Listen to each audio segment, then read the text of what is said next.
Alright, so in today's video I'm going to show you how to install your DDR3 RAM into your computer. So first, get your RAM stick, and basically you want to locate the slot in the computer, which in this one computer will be these slots right here. There's some hiding under these cables, but they usually have like these little tabs on the ends of the sticks. So what you're and if you look closely, you'll see there's like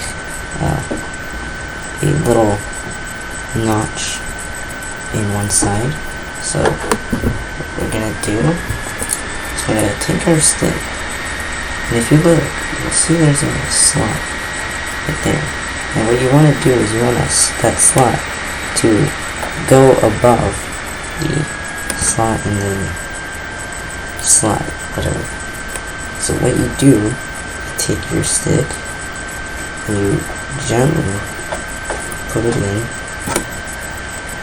and then you take your finger, and at each side you want to push down very hard until you hear a click, and make sure that the little tabs are biting into the stick.